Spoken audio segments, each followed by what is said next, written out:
Replit.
Hello, Replit community, to another edition of Replit One-on-One Coding Helpline, where we aim to help you solve your coding problems live.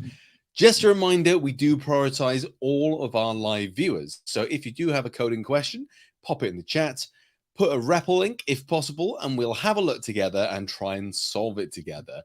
We can't always solve every problem, but we can give it a good go.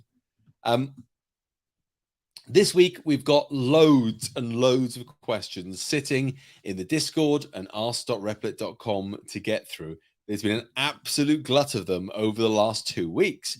So we've got a lot to get through in a short amount of time today. If you have a specific question that you'd like to be answered, pop it in the live chat on YouTube and we will make sure to prioritize those so our live audience can get a bit of feedback. But do say hi in the chat and let me know about your toughest programming challenge that you've ever had, if you can, just to give you an idea about what our level is tonight and where we are.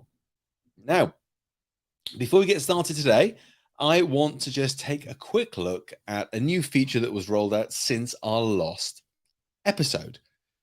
You will know, hopefully, he says very confidently and able to put his stuff in the right place. You will know, hopefully, that as you're learning to program, you're getting a skill that is useful and is monetizable. We have introduced a brand new feature called bounties, where you could post or other people post things that they want you to build. And if you think you can do it, you can go for any of these bounties. You can pitch for it, and you might get selected to build it. Then you build it, and all you need to do is send them a REPL link, and you get the cycles.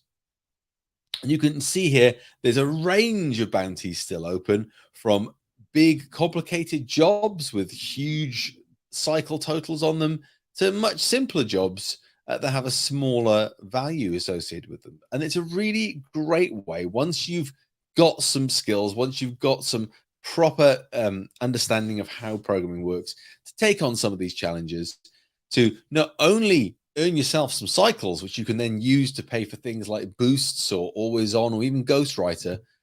But the real nice thing about it is that you can go and you can solve problems and develop your skills. And the more you do that, the better your coding is going to get, because the way you get better at programming is by solving problems. And now we have a forum for you to do that. I'd also really encourage any of you that are time poor, that have all these great ideas and just don't have the time to build them, to start posting bounties, because we've got a lot of brilliant programmers in our midst, in our community, and a lot of people that be willing to do these bounties. So if you've got a great idea, you can use this to do it. Having a community of people willing to work for you and willing to and being easily able to provide you with software in a link, and especially on Replit, where you don't need to be a developer to get a link and get working code, well, it allows you to improve the amount of stuff you can build very, very quickly. So I just want to give you a bit of a shout out to that, because a lot of people watching this are reasonably far along their programming journey, and it's a great way to improve your skills and earn yourself some cycles at the same time for your own personal projects. I've posted a bounty on there that somebody's working on at the moment, which should give me some cool additional features.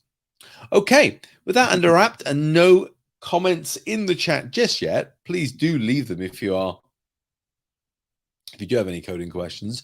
We're going to jump to the first question from the Discord that we picked up. And this is from the 100 Days of Code section itself. You have to excuse me today, I've got a bit of a cough. Now, this question is from the user lady, and it's about day 9. And it's just, what am I doing wrong? And this is a very, very common problem. Now, hopefully, a lot of our viewers will know that I was a classroom high school teacher for a massive amount of time, for the best part of 20 years. And this is probably the most common problem I ever saw in the classroom, especially with Python. And the issue is the way you read the if statements in your head and the way the Python interpreter actually understands them. Let's see if we can zoom in a little bit more there so we can get that. If I'm clicking the right window, that would be great. There we go. So let's take a read of line 4 and just read it normally as we might in our heads. If the year is less than or equal to 1925 and 1946. Okay, so that does make logical sense in your head. But the main issue we're dealing with here is, to the Python interpreter, This is a completely different question. This question is actually, is the year less than or equal to 1925? And the year 1946 exists. Between each logical join, so in this case, it's the word and. Between them, we need a full question. And a question always has to take the form of value, condition, and value. In our case here, the first value is the year, the condition is less than or equal to, and the next value is 1925. On the right-hand side, we've got just a value. In Python, values just being there resolve to true. In other words, they just go, yeah, I'm here, cool. It's actually a really nice way of checking to see if things exist. And certainly in the high numbers of 100 days of code, we do use this a bit to check if things have been turned on or not. But what this means is that this code will always find the second argument true.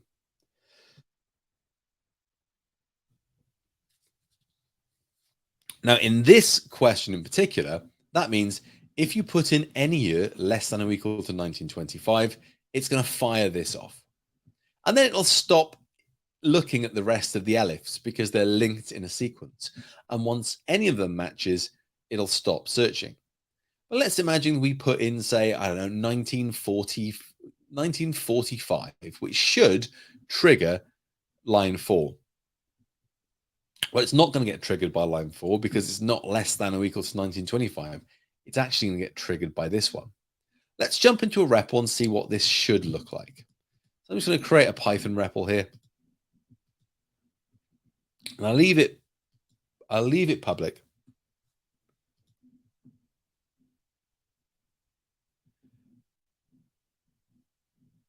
And we've got a quick question in the live chat who we are prioritizing from Abilash George. You have issues on your code that you've described the doubt on the code. Can you pop a link in the chat, please, so that we can take a look at that one? And once I'm finished with this, we'll get to yours next. So let's just zoom in a little bit here. By the way, you enjoying this new toolbar on the left? I think it's an absolute game changer for me, especially the new tools menu underneath. Just being able to drag these out from the sidebar has made me much more productive in my coding. So let's broadly build a similar thing. Let's put our year command in. Pass it as an int. I'm just going to say year. If the year is less than or equal to 1925 and the year is greater than, well, sorry, and was it 1926 or what was it? 1946.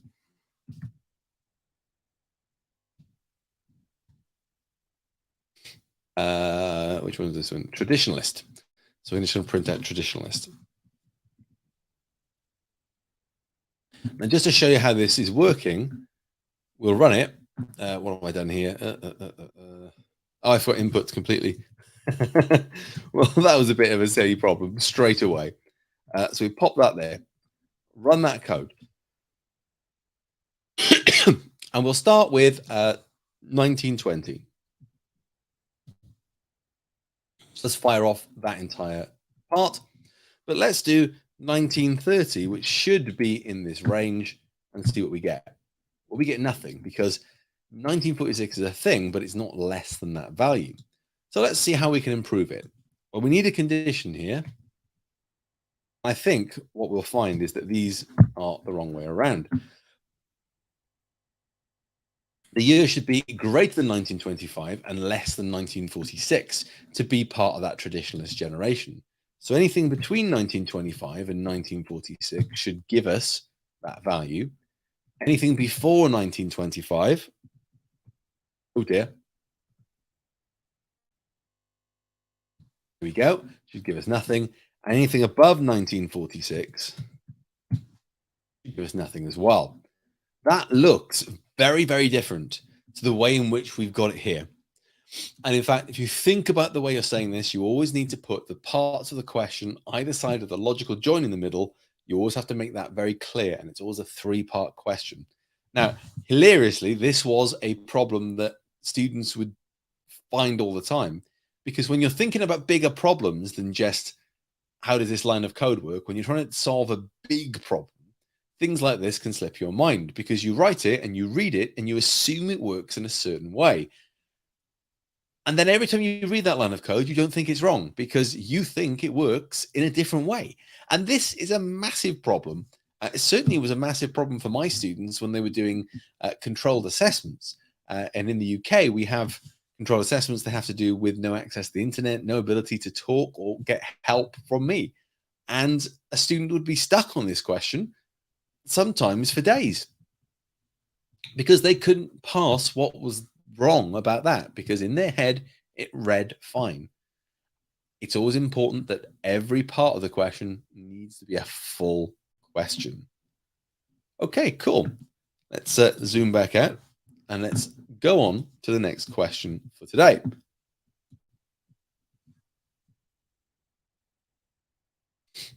Okay, this is an interesting one. This is one I wanted to bring up to show you a little trick in Replit that I think is really useful. So this user said there's was looking to see if there was like a trash function because they accidentally deleted the CSV file on day 56, and that is a problem. You know, you're given a REPL with files and you accidentally delete something, and you can't do much with it. But there is a little trick to making this work much easier for you.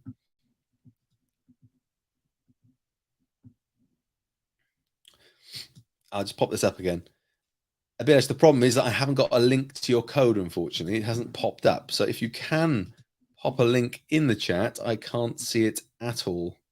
It hasn't appeared. You can always send me an email directly with a link if you'd like, and I'll try and pick that up in the background whilst we're doing this.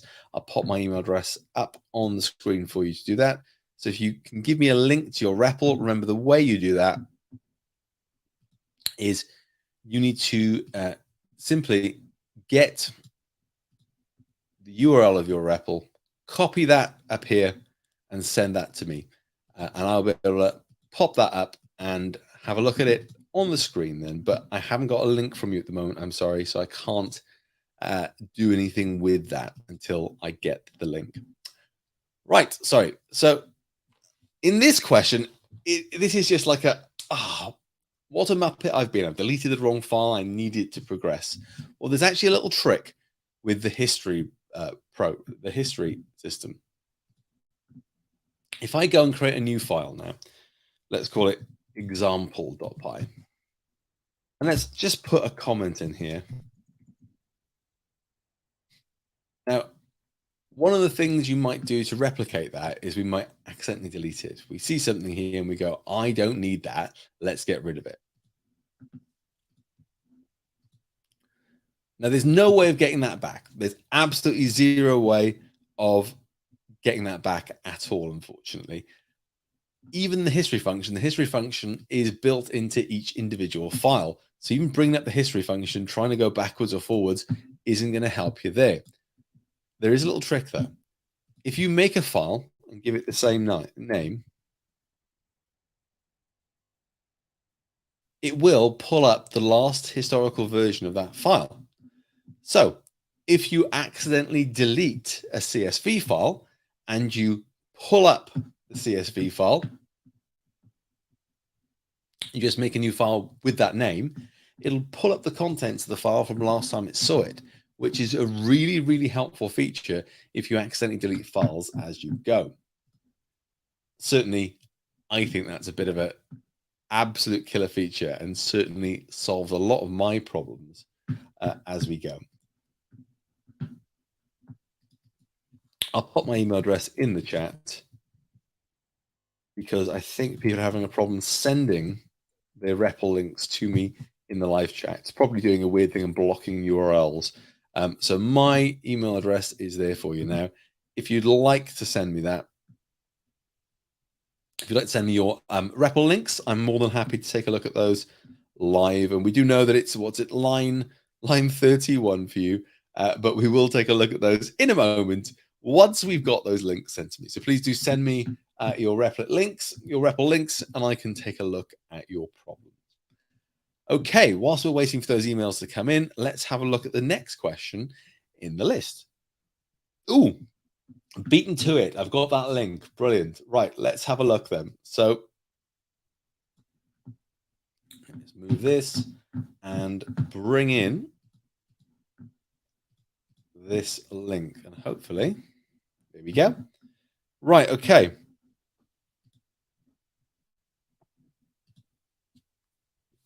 Thank you. Thank you, Abhilash. We'll take a look now at this. Oh, my big old face is in the way, so let's just get rid of that a second. So the issue you've got here is on line 31, Brent. Let's have a look. Let's take a quick look at line 31 and see what it is. Oh, this is really nice. And what Abhilash is doing, actually, it was really, really nice, is he's using a multiplayer session with me, so we could both type on this at the same time. How can I not add duplicates? Okay, so let's have a quick look at how the code's working at the moment. I'm going to minimize my tutorial panel just for a second so we can see what's going on. Now, this is a common question that we get when we're dealing with lists, because when you've got a list and you're adding things to it, sometimes you get 2 of something, 3 of something, or 4 of something. And what you want to do is ignore those things. Now, what did I ask for in the tutorial? Let's bring that back up. I've shut it once. Where's it gone? Oh, we'll bring it back up later. Oh, there it is. I've just hidden it in the corner somewhere, I suspect. What am I doing? Right, well, let's just get coding, I think. Is it there? There it is. I knew I'd done something silly. Right, so what did I say on this one? You'd think he'd know what day 35 was. He wrote this stuff. Yeah, but I'm currently on like day 90 something making those videos. So I'm struggling with those at the moment. So we do, just a quick pointer, we do have solutions and we do have videos of me working through them as well, if you ever do get stuck with things like that. Don't allow the user to add duplicates of anything. Okay. So we've got the pretty print. We're adding the items, the to-do list. Which items do you want? For name in list items, if name equals item. Ah, right. I tell you what, this is just basically just missing an else. You've got, is it though? Because I can see what you're doing here. What you're doing is you're going through everything in the list item and you're saying, have we matched it? So one of the techniques we can use to track if we found a duplicate or not is to introduce just a very simple Boolean value. And I'm going to call mine, let's have a look, is duplicate. Sure, oh, my Apple Watch is having a bit of a funny turn. And we'll make that false to start with. Now, the idea is this. If your for loop goes through every item in that list and doesn't find a duplicate, well, it'll leave it alone. You've got some good code here that says, okay, I'm just going to get rid of this blank line there because that could have caused an issue. You've got some good code here, which is basically saying, nice print to say that's already there, pause it and break. Okay. But before we break, let's set is duplicate true. And what we can do down here then is instead of just jumping straight into append, we can put that in an if. And we can just say if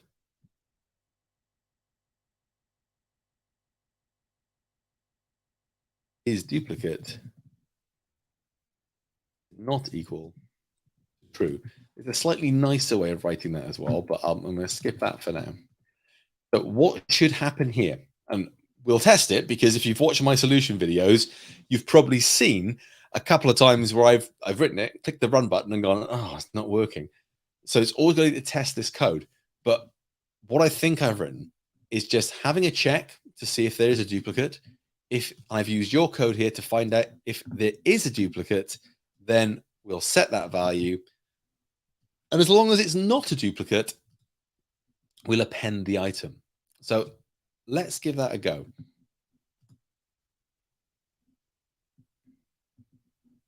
Okay, so I want to add an item. I'm going to add wig and make the ball jokes even when I'm live. Check that. There's a wig. Okay. So I'm going to try now to add the item, which is a wig. This is a wig already in the list. And if I view it now, it's just the one. So hopefully, Abhilash, no, sorry. Yes, Abhilash, I think that solves your problem. Give me a shout in the comments if I've not, or if you're happy with that. But what's going on here is just a very simple way of being able to hold it. Oh, lovely. You can see the multiplayer in action. Fantastic. Feel free to finish it off or mark it as done. You're more than welcome. Thank you very much. It's lovely to have live viewers asking questions as we go. So thank you very much. We do appreciate having you here. Let me make sure I close just that window there. There we go. And I can leave you to working on that then. But that's the point of these live sessions. If you're having trouble with any of this code, jump on, ask questions. Thank you very much for that. Got another question here from Brian. Let's have a look, Brian. So a math heavy question. Ooh, okay, we'll try our best. Not a math teacher, although I did during my career get saddled with a few math lessons now and again. Hilariously though, I'm much better at more complicated math than I am very simple math, but they would always give me the really young ones just because they thought, oh, it's less work for him. I would have much rather done really complicated maths with the A-level classes, but there you go. Anyway, I've got a math heavy question. I'm trying to hack together an SVG gear and rock simulation for a website homepage. Oh, that's very fancy. I like that a lot. I can't figure out the measurements of the rack relative to the gear. I'll be 100% honest what I would do in this situation. I would probably go and prototype it in a vector drawing app, work out what the proportions were in terms of how I'd set it up, and then translate those back in. In my head, the complexity of the drawings you're doing with SVGs there, which are scalable vector graphics, by the way. If you've not heard of any of this stuff before, he's basically creating a vector-based animation directly in code. And that sends horrifying chills up my spine, how complex that would be to do it directly in code. One of the techniques we use in the classroom when we're doing things like this is we draw it out on the whiteboard or draw it on a piece of paper and measure the proportions and the angles and all that sort of stuff so we know where everything's going to be.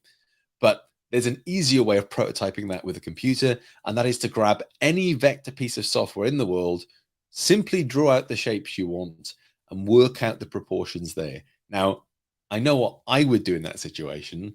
I'd export those as SVGs. I'd bring the math in and I'd look at the relationships there and I'd see if I could generalize those sort of things. And to be honest, what I would probably do is I would probably do multiple angles, and I would try and do the key points and see if I could work out how the relationship changes as they move. Because the issue you've got there, Brian, is it's not the complexity of the math you've got, I don't think, but the fact that you've got gears, which should be, excuse me, guys, you've got gears and stuff which are proportional and are moving in a circular motion as well. So you've got at least two levels of mathematics to work out, as well as all the complexity of the SVG mathematics, which explains this is how this image is drawn on the screen. Start simply by working out the relationships and see what you can do there. Brian, I would love to see a link. If you've got one, please send it through to me, and we'll have a quick look at what you've got so far. I can't promise we'll fix anything, but if you do have a link, please email it through, because for some reason our YouTube comments is not accepting URLs at the moment. So what I might do is, whilst I'm filling some time here, I might pop into the settings, see if there's anything I can do to that as we go. There we go. Oh, what's come in there? Let's have a look. Oh, lovely. Thank you. Thank you, Ryan. Let's have a look. Let's bring this up here. I think Brian's got around it by just giving us the, oh no, I've got some random symbols in the way. Right, go, go, go. Right, lovely. Let's fork that and take a look.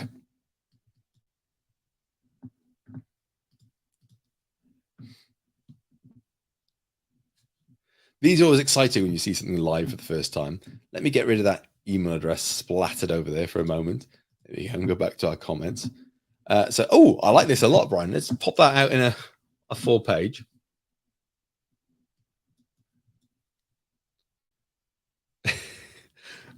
Yeah, I can see. So I can see what you're trying to do there. So is that? Oh, that's nice. So it's based on the scroll. I see. So as you scroll down, excuse me, guys. Sorry, I wasn't quick enough my cough button then. So if I've hurt anybody's eardrums, I apologize. So you can see there that the yeah, I think initially, first of all, I think that I'm not 100% sure, and don't quote me on this, but I'm not 100% sure whether that gear arrangement would work in the physical world. So I don't know, because it's not fitting in anywhere. When we rotate it, I think so. It's one of two things. It's either the math is completely off in the way that the one on the left hand side is moving against the circular one, or the size of the circular one is such that it wouldn't really fit into those teeth, because it looks like it would. I'm trying to get it into position with the scroll where I can see that, and we can see here on the left hand side it looks like those two teeth would fit into it perfectly, but this one up here looks a bit wonky. Oh, thank you, Brian. The maths are 100% incorrect. Okay, let's have a look, because you've called out a line of code as well, which is 141. Was that in your script.js? Let's have a look. So 141. So is it line 142? And what's your mod? What are you calculating? Is mod a calculated value, or is that a built-in? Oh no, you're working it out there. Okay, right. There's a lot of code going on here. Yeah, I'll be honest. What I would start with is a very, very simple prototype. I would extract the two images from here, get it into a vector program.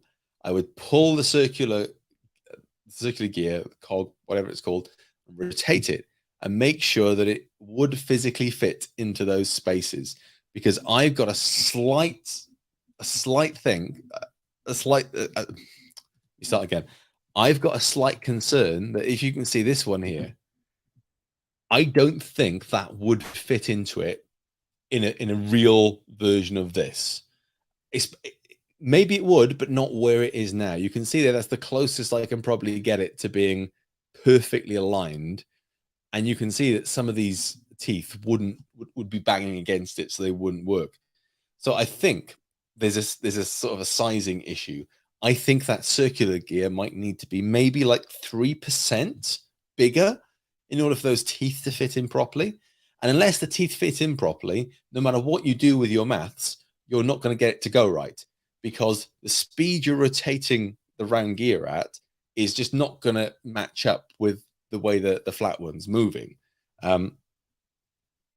So pull those two out. Yeah, Brian, you're absolutely right. The shape could be slightly wrong there. What I would do, and I know this is a silly thing, right? But you're dealing with vectors. They're very easy to pull into a vector editing program. Just grab the circular one and rotate it and see if you can line it up properly. I don't think you will. Resize it until you've got it at the point where it seems to fit in okay, and then go back to your math, because I think that initial size is what's causing the problem there. The rest of the math, like, things seem to be moving proportionally at speed, but I think it might be the size of the circle that you're using that might need to be slightly bigger in order for that to work. Brian, when you're done with this, please do send me a link to the finished version, because this is absolutely lovely. This is a sort of thing that, if I could leave running in the background as a little we've got an animate button. Oh, cool. I'm clicking on that, Brian. I'm sorry, it seems to not work, so I apologize. But that's really cool. So please do let me know when we've got it there. Sometimes, the problem is not necessarily that it's a coding issue, and and I have banged my head against coding issues for hours and hours and hours, and it turns out to be something as silly as the shapes just don't align quite properly.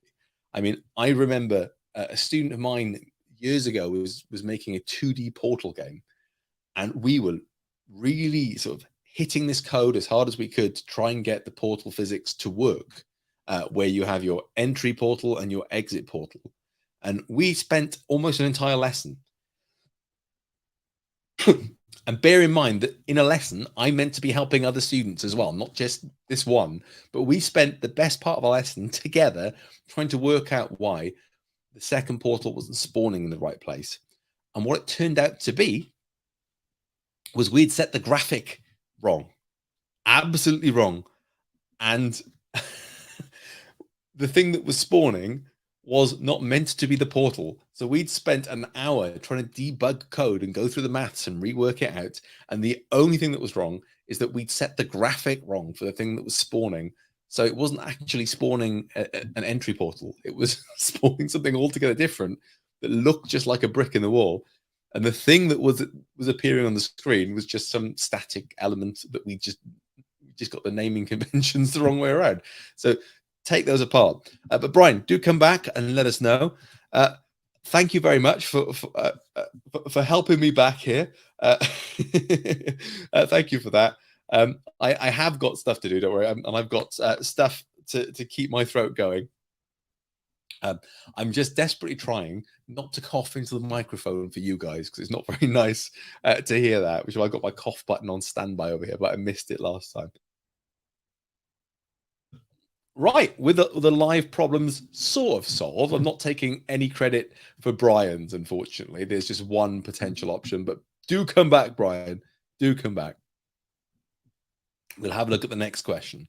But before we do, I've got another user popping up in the live to ask a question. How do you do a drop-down menu on HTML? Brilliant. Well, if you are doing 100 days of code, I'm assuming highs. But you never know with usernames, do you, if you're pronouncing them right? But this is actually one of the 100 days of code lessons that we've published. I think we've published this very recently, or if we haven't, we're publishing it soon. Let me have a look. Yeah, so we've published it recently. Day 79 is a HTML crash course on forms. And now that's what a drop-down menu is, basically. It's a form. So let's get into it and let's build something. Let's make an HTML REPL, and I can build you a form very, very simply.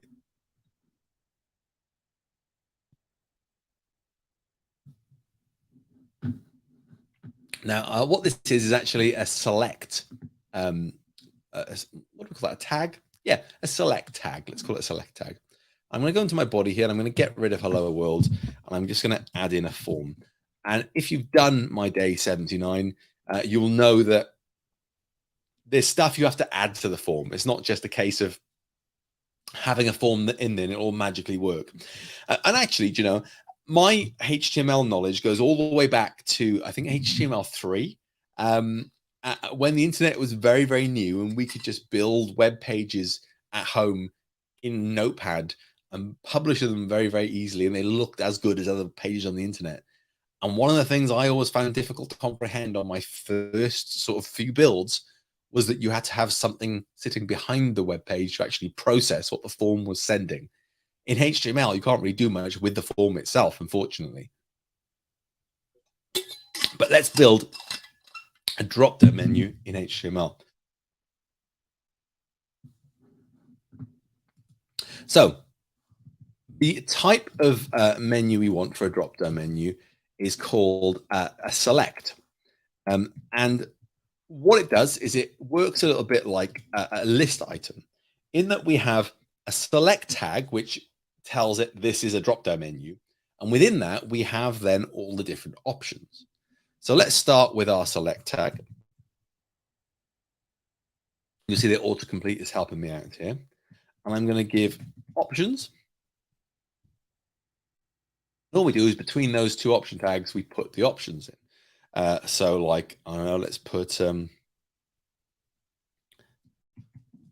dark mode and light mode or something. Just something simple that you might get, you know, light mode. If we refresh this, we now have a very simple drop-down menu with two options in it. Now that's not going to do anything at the moment because all I'm doing is literally selecting from a drop-down menu. It's not attached to anything. If you want something to happen as a result of that, and Highs, that's probably where you come in actually. What do you want to happen as a result of your drop-down menu? If I were to click on one of the options, what would you like to happen? Or is it just a case of having those options in there? Because,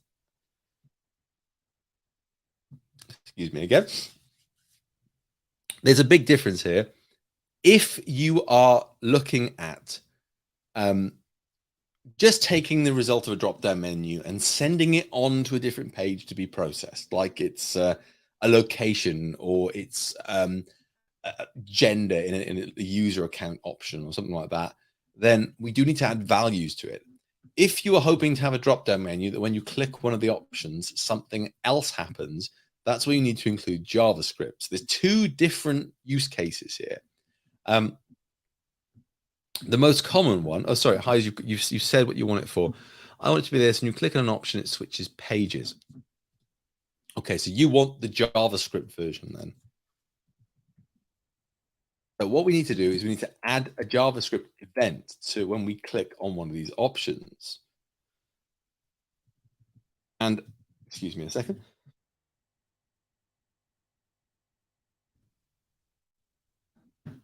What we need to do here then is we need to add something like an optional event, which is usually on change. So that goes up here in the select field here. And what that does is that sort of puts what we call an event listener. And it's look, I know if you know a lot about JavaScript here, you're going to be saying that's not what's happening at all, Dave. That's not an event listener, really, is it?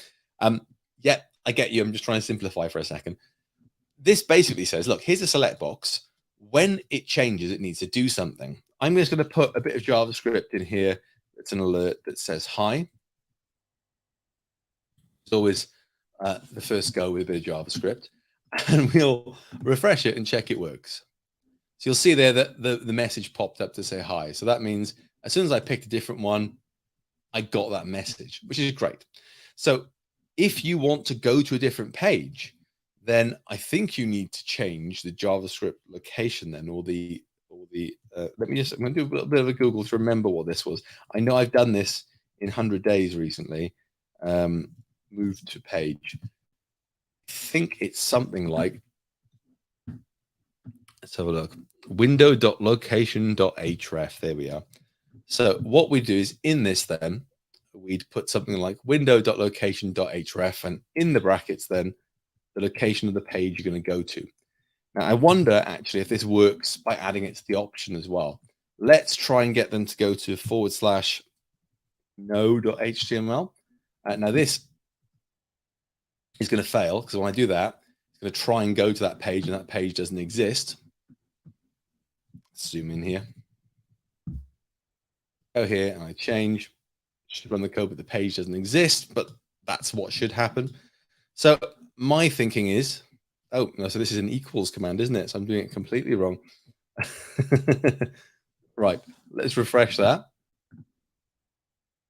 Don't feel that you can critique my code, mind. I'm just a human being. Things do go wrong. There we go. So that is trying to go to that page now, but I haven't made that page. That's why it's giving me not found. Let's see if I can actually add that to the option tag. See if we can go to different pages. Does this work? We'll see now. One of the things you do with HTML is just experiment a little bit. Sometimes it works, sometimes it doesn't. So if I go to light mode, let's bring up our inspector here. I don't see any errors with that one. But then on change wouldn't be what we wanted there, would be? It would be on click. But this might not work, but it's always worth a go. It's always worth exploring. So I click on that one. Oh, Something happened. Change to light mode. Is it trying to redirect me? Let's pop open the full vision. No, it's not. So one of the other ways of doing this, if I go back, is what you can do is you can actually pick up the value. So what you can do is you can set an option of a value. And what this value could be is the value could be the website address you want to go to. So within these, you could put the full website address. You could put no.html. Oh, sorry, what I'm saying that. Let's just do dark mode, light mode. And then what you could do is instead of pulling in the href location, you could pull the value of this item. We need to give this item a name though, unfortunately. So we need name equals, I'm gonna call it mode, and ID equals mode. And I'm doing that because what I'm going to do, I'm going to get that value from the DOM. What the DOM is the domain object model. Is basically the HTML code that makes up the page. And what I'm going to do is I'm going to try and access the value of the select box. It's something like, I'm just having a double check because it's something like get value, get element by ID or something. There we go.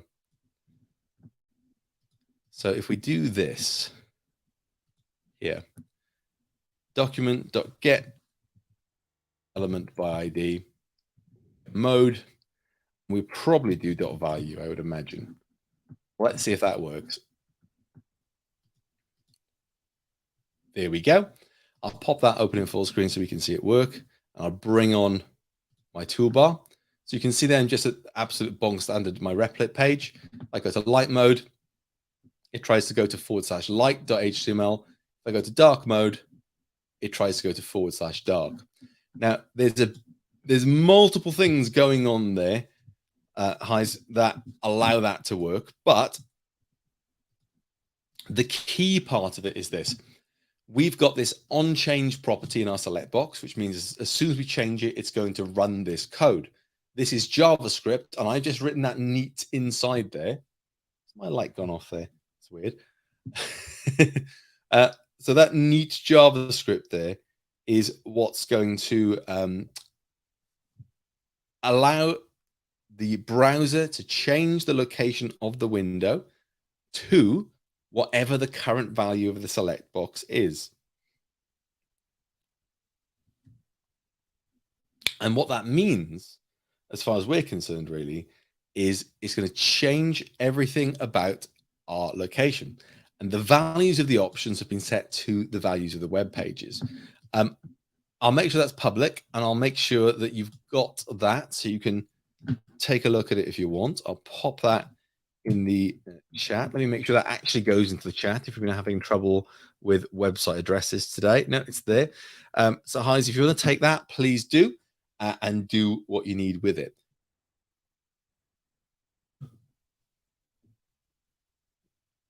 Okay. Well, this has been great today. It's nice to have like 3 big problems here that we've dealt with, and I'm feeling good about my HTML knowledge that we were able to solve that, which was nice.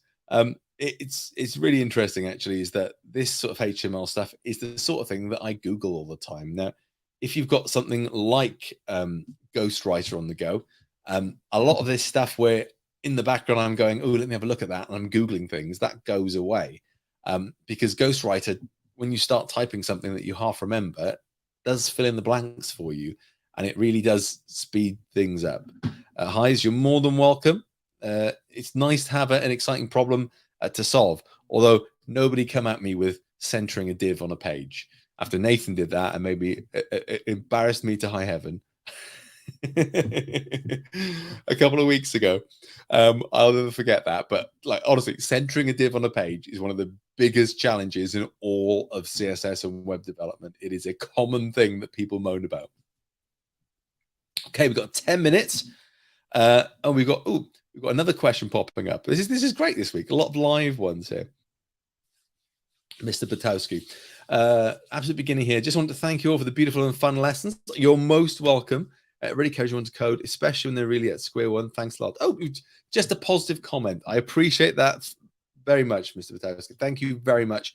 I'm hoping, I mean, the point of 100 days was it was just 100 nice, short, sharp lessons with a bit of humor in them to keep people going, all project-based, so there's always something to be building and something to be thinking about. We're launching, I think we're launching just about 5 lessons this week because it's the holidays in the US. It's what is it? It's Thanksgiving tomorrow, isn't it? So if you are celebrating Thanksgiving, have a great one. I don't really know how to say have a great Thanksgiving, but have a great Thanksgiving. But because of that, we're only launching a few of the lessons this week. We should get up to about 85 this week, though, which starts the work on web server development, which is a bit more exciting, and you know, there's a few more things you can do with that.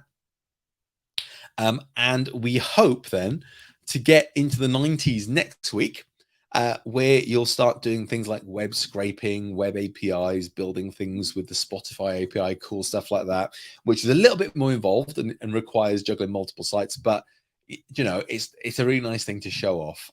And there is a day in particular which is nice to look at, which is, let me have a look. I'm having a look on my list here. Day 93 is building a simple Spotify app with the API. And what it does is it lets you put in the year you were born, and it'll give you 10 songs from the year you were born. And if you keep clicking, it'll give you 10 more songs, and 10 more songs, and 10 more songs. So it's a really, really nice, a really nice piece of code to write. It's only about 100 lines. There's not much to it really, but it's one of those things that it's really, really, really useful, really, really cool, and a nice thing that people might want to share with their friends. So thank you for the nice comments there. Let's go to the next question.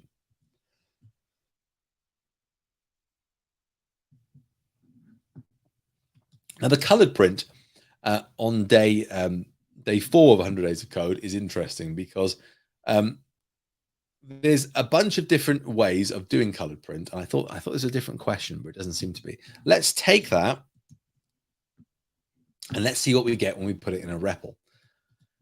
Now, a lot of you, I know, people that know a little bit more might think, why did he teach printing out the command codes to change color?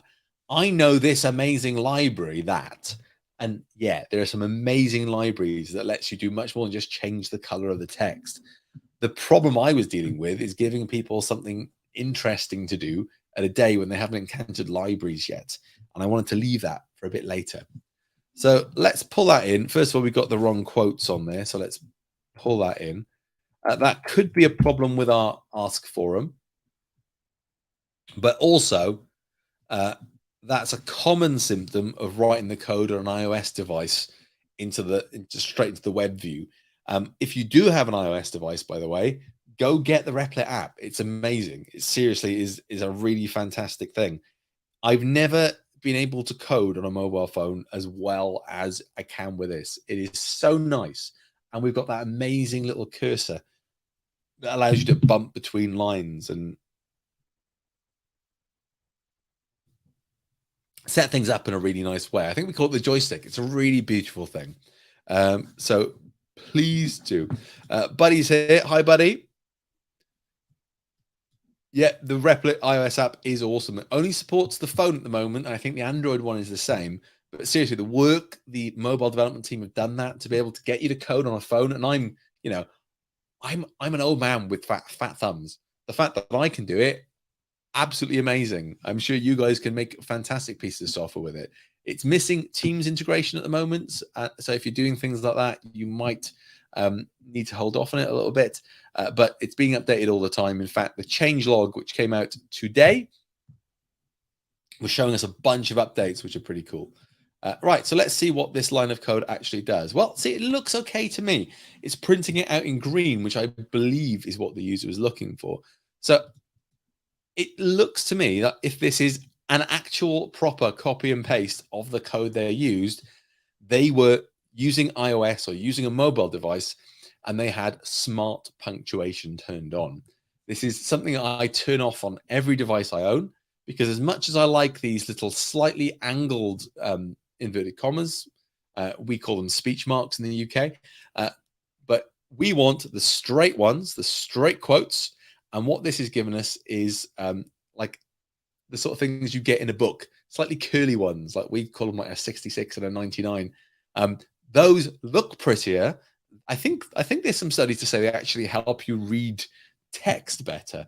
But honestly, they're not liked by a coding environment. You want straight quotes. So in iOS, I think it's in settings, and I think it's in keyboards, and you want to look for the option that says smart punctuation. Turn that off and you'll get the correct quotes every time then without having to worry about it. Or alternatively, go straight in and use the app. Yep, you and me both, buddy. I used to teach in a school that was one-to-one iPads. Every student had an iPad, and the first day of my programming class was everyone turn off smart punctuation, please. And there was always somebody that wouldn't do it and would try and submit homework that didn't work. I've got a question here from Craig. He's going bananas with a JavaScript issue and fetching data from the Twitter API can only print to console.log because of promises. Is this an async issue? Maybe, is it, Craig? I want to make the return into an array that I can use elsewhere. Now, I'll be honest, I'm not. So I bring this up for a buddy. Yeah. So, yeah. Sorry, buddy. Nobody should see this. I used to. I used to go to lessons. Lessons. I used to go to lessons. I used to go to observe other teachers teach, and they'd pull up their web browser with a million tabs like this. No, this is just what I do before Replit 101. Is I just go and open up all the questions that I can see since the last time we did it. So we've got some content to go through if the live people are not there. And now Craig has said indeed to the async issue. Craig, the issues with async and data and stuff like that, it drives me crazy. I had to write an entire wrapper library so that I could use Replit DB without driving myself absolutely insane in Node.js. So I feel your pain there. I'm not sure. I'm not the foremost authority on async, and in fact, async is a little sort of when I was taught concurrency at university, it was Java concurrency, and it was the sort of thing like, yes, many people might use the same database at the same time, possibly at some point in the future. And I imagine they teach it now by talking about async awake, and is it actors? I think it is the concept there. Buddy's helping out here. One of the issues I've got, though, Craig, with using async is that when you start using async, it's a bit like a virus. Everything then needs to use async, but would need access to that data. Buddy, can I pair you up with Craig to help him up? Maybe is that a possibility? Do you know much about async there? Because that would be the easiest way for us to solve this with 2 minutes to go. But I tell you what I will do. I'm going to pop on my to-do list that we'll have a quick look at the async wrapper I put on Replit DB, which might help. But one of the things I would do, Craig, is if you're still struggling with this afterwards, there are some examples in I believe they're called like the business profiles on Replit. And we do have a Twitter one there, which might help you out a little bit. Let's go over to, I believe it's on templates. Let's have a look and zoom out a little bit. If anybody knows what I'm talking about, a while ago we had lots of businesses build templates and build things for us. Maybe it's on community now. Let's have a look. If we just have a look for Twitter. Well, there we go. Even if you're just looking for templates, there's a bunch of stuff that Twitter have actually made for us to give you some idea about how to do stuff. Now, Node.js, to me, sounds like it's likely to have a bunch of the async await stuff in it. So please do and grab some of those. This GeoStream thing is beautiful, by the way. The work they've put into that is fantastic. But for instance, bookmark to Notion sounds to me like it would have to use async await properly.